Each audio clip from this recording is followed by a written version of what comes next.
Hello everyone, how are you? This is Dr. Chavikar. Welcome to my channel Krishna Institute of Law. आज मैं आपको बताऊंगी judicial president के बारे में। एक्चुअली जुडिशियल प्रेसिडेंट लॉ का एक इम्पॉर्टेंट सोर्स है। तो आज हम बताएंगे पहले तो जुडिशियल प्रेसिडेंट की मीनिंग क्या क्या है, काइंड कितने तरह के होते हैं प्रेसिडेंट, और इनकी मैरिट और डिमेरिट क्या क्या होती है। सबसे पहले समझते हैं व्हाट इज जुडिशियल प्रेसिडेंट। देखिए, जब सुपीरियर जो कोर्ट होता है वो किसी केस में कोई डिसीजन देता है और वो डिसीजन उसके सबऑर्डिनेट कोर्ट को मानना जरूरी होता है, उनके लिए ये बाइंडिंग हो जाता है, तो ये कहलाते हैं जुडिशियल प्रेसिडेंट। तो जो इंफीरियर कोर्ट होते हैं, अब वो सुपीरियर कोर्ट के डिसीजन के बेसिस पे ही आगे के केस जो है डिसाइड करते हैं, इसीलिए इसे बोलते हैं जुडिशियल प्रेसिडेंट। कि जो पहले डिसीजन दिया जा चुका है वो एक प्रेसिडेंट की फॉर्म में वर्क करता है और ये गाइड करता है आगे वाले जजेस को, और जो इंफीरियर कोर्ट के जजेस हैं कि वो केस डिसाइड करते समय उन जुडिशियल प्रेसिडेंट को ही जो है फॉलो करेंगे।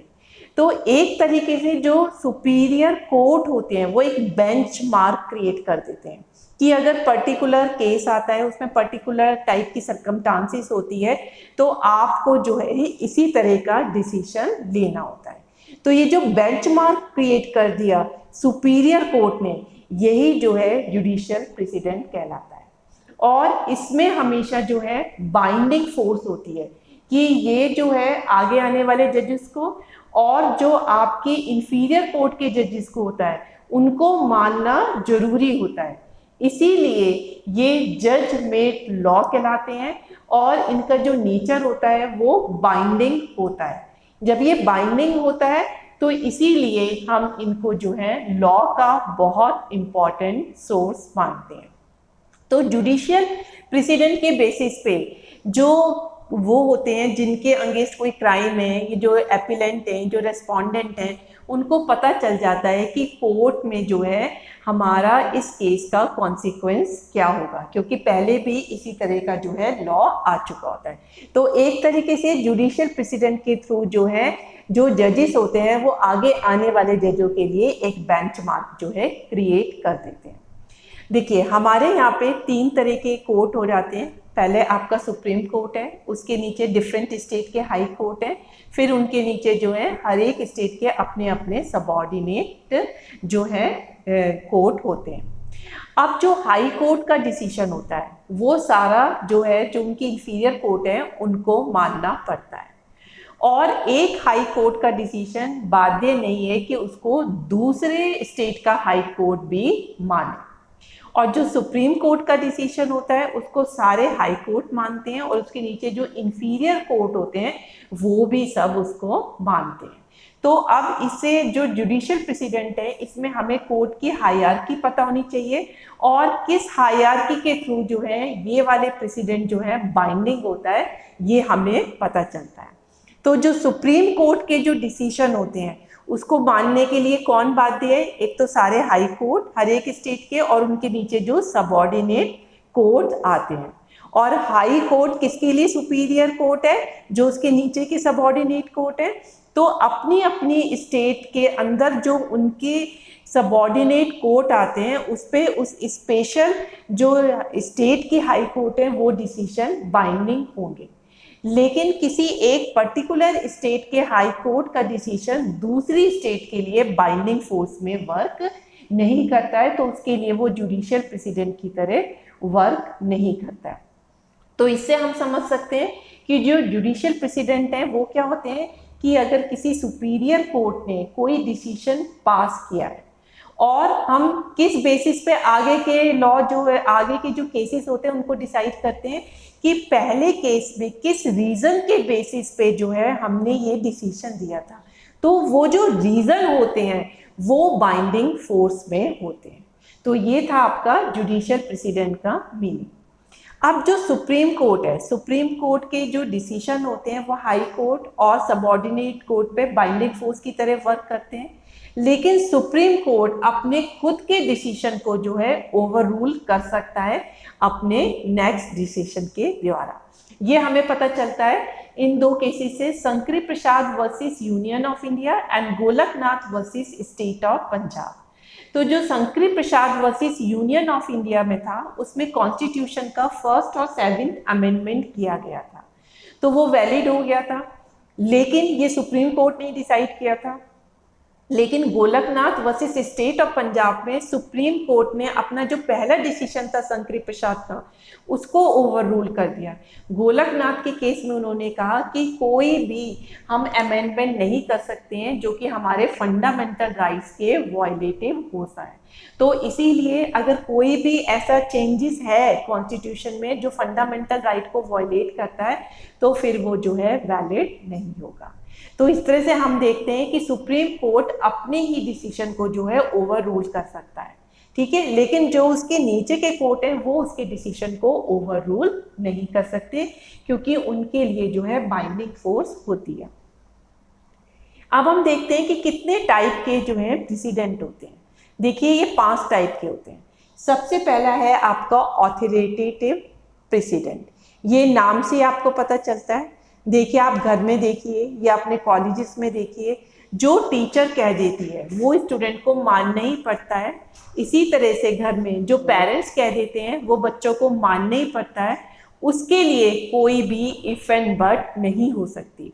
आपको अपने पेरेंट्स का ऑर्डर मानना ही है। वो बात अलग है कि आजकल के बच्चे बिल्कुल नहीं सुनते हैं और वो अपनी मदर को या पापा को जो है डिसऑबे करते हैं, लेकिन नॉर्मली हमारा इंडियन कल्चर यही कहता था कि हम अपने पेरेंट्स की बातों को मानेंगे और कोई इफ एंड बट नहीं करेंगे। आप रामायण में भी इसका एग्जाम्पल देखते हैं कि भगवान राम ने अपने पिता के वर्ड को ऑनर देने के लिए जो है 14 साल का वनवास बड़ी हंसी जो है ले लिया था। तो इसी तरह से जब कोर्ट के डिसीजन को, सुपीरियर कोर्ट के डिसीजन को इंफीरियर कोर्ट को मानना ही पड़ता है, उसके लिए वो बाइंडिंग फोर्स होता है, उसके लिए कोई इफ एंड बट नहीं होता है, तो ये कहलाता है आपका ऑथोरिटेटिव प्रेसिडेंट। अब आता है आपका नेक्स्ट परसुएसिव प्रेसिडेंट। परसुएस का मतलब क्या होता है? परसुएट करना, किसी को मनाना। तो इससे पता चलता है कि जो परसुएसिव होता है उसमें कोई बाइंडिंग फोर्स नहीं होती, उसको मानना ना मानना जो है कोर्ट के ऊपर जो है डिपेंड करता है। फॉर एग्जाम्पल अगर एक हाई कोर्ट ने डिसीजन दिया किसी स्टेट की, for example Bombay high court ने डिसीजन दिया, लेकिन जरूरी नहीं है कि उस डिसीजन को यूपी का हाई कोर्ट भी माने। तो इस केस में वो उससे गाइडेंस ले सकता है, उसको कंसल्ट कर सकता है, लेकिन मानना ना मानना वो यूपी के हाई कोर्ट पे डिपेंड करता है। तो इस तरह के प्रेसिडेंट जो है परसुएसिव प्रेसिडेंट कहलाते हैं। अब नेक्स्ट होता है आपका डिक्लेरेटरी प्रेसिडेंट। डिक्लेरेटरी में क्या होता है, जो जजेस होते हैं वो जो लॉ में लिखा है बिल्कुल उसी हिसाब से जो है डिसीजन देते हैं। वो अपनी तरफ से कोई एडिशन नहीं करते, अपनी तरफ से कोई डिलीशन नहीं करते। फॉर एग्जाम्पल अगर कोर्ट में कोई चोरी का केस आया है, अब उन्होंने बताया चोरी में इसने ये चीज़ें करी हैं, अगर वो आईपीसी के एक्ट के हिसाब से चोरी की डेफिनेशन में आता है तो वो कहते हैं भाई इस व्यक्ति ने ये काम किए हैं और इसके लिए एविडेंस भी है और आईपीसी में भी लिखा है कि ये काम करने से जो है आप चोरी की डेफिनेशन में आते हो। तो जो आईपीसी में लिखा है हम उसी हिसाब से आपको चोरी के अपराध के लिए जो है कॉन्विक्ट करते हैं। तो ये कहलाता है आपका डिक्लेरेटरी प्रेसिडेंट। अब आपका नेक्स्ट इसमें एक और हम एग्जाम्पल दे सकते हैं, जैसे आपने जो है ट्रैफिक लाइट को जो है जंप कर दिया, ठीक है, या फिर आप हेलमेट पहन के नहीं जा रहे हो, या आप कार में अपने सारे पेपर इंश्योरेंस के रख के नहीं जा रहे हो, तो आपको जो है फिर जो ट्रैफिक पुलिस वाला होता है वो क्या करता है, आपका चालान काट देता है, क्योंकि उसमें कोर्ट मोटर व्हीकल एक्ट में ये लिखा है कि अगर किसी ने हेलमेट नहीं पहना या किसी ने रेड लाइट जंप कर दी है या कार में आप इंश्योरेंस के पेपर नहीं रखते हो तो आपका इतने रुपए का चालान कटेगा। तो इस तरह के प्रेसिडेंट को हम क्या बोलते हैं, डिक्लेरेटरी प्रेसिडेंट, कि जो मतलब लॉ में लिखा है उसके हिसाब से आप डिसीजन ले रहे हो। अब होता है कि ओरिजिनल प्रेसिडेंट।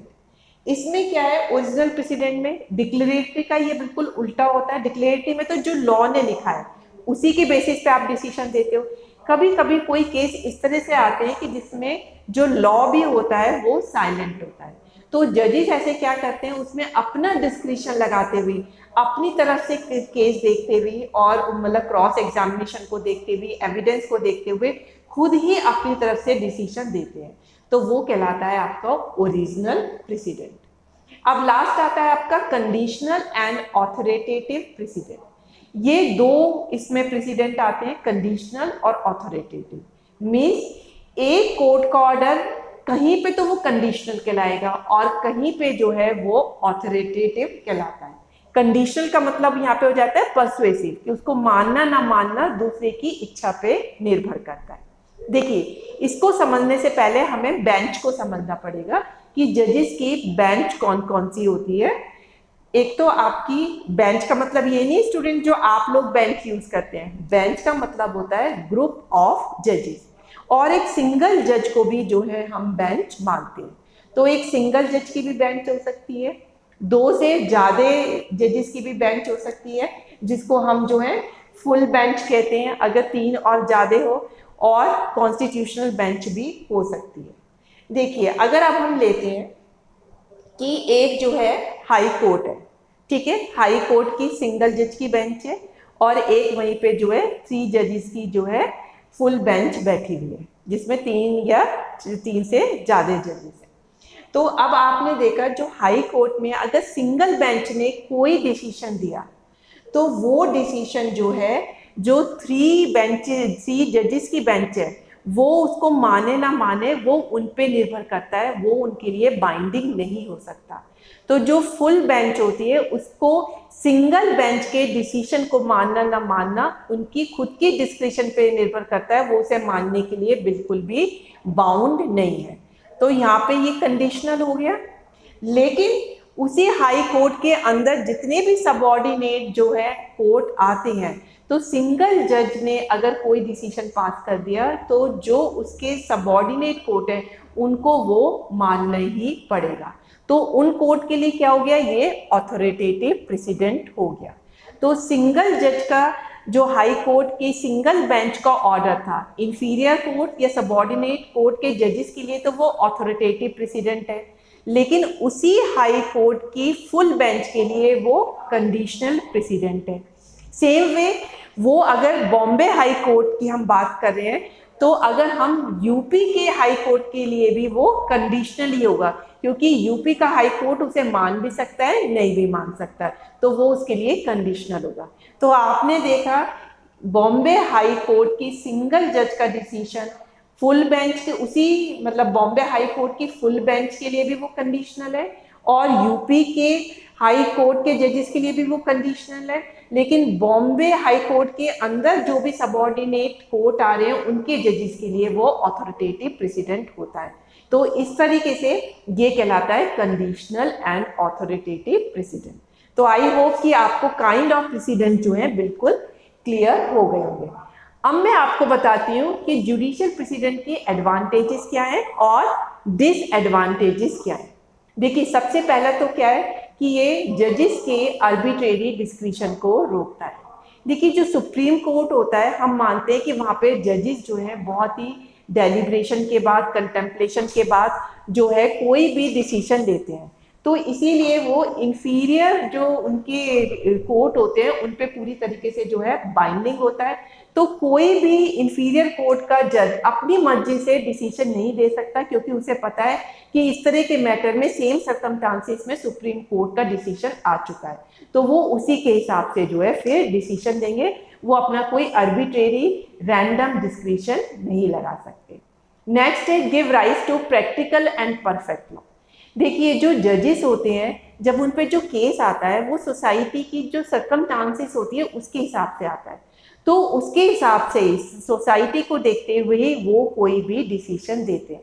जबकि लेजिस्लेचर जो लॉ बनाती है उसमें वो उसकी एजम्पशन होती है, वो फ्यूचर के लिए बना रही है, तो उसमें अनसर्टेनिटी भी होती है। लेकिन कोर्ट जब डिसाइड कर रहा है तो उसके पास तो वो केस बिल्कुल है, तो वो सोसाइटी की सर्कमस्टांसेस को देखते हुए ही डिसीजन देता है, तो इसलिए वो ज़्यादा प्रैक्टिकल और परफेक्ट लॉ कहलाते हैं। अब नेक्स्ट है इजी टू अंडरस्टैंड। देखिए ये जो है लोगों के लिए भी इनको समझना बहुत ईजी होता है, क्योंकि उनके को पता होता है कि भाई इसमें एपिलेंट ने ये पॉइंट रखे, रेस्पोंडेंट ने ये पॉइंट रखे, ये सर्कमस्टांसेस थे केस की, तो इसमें इस तरह का डिसीजन हुआ।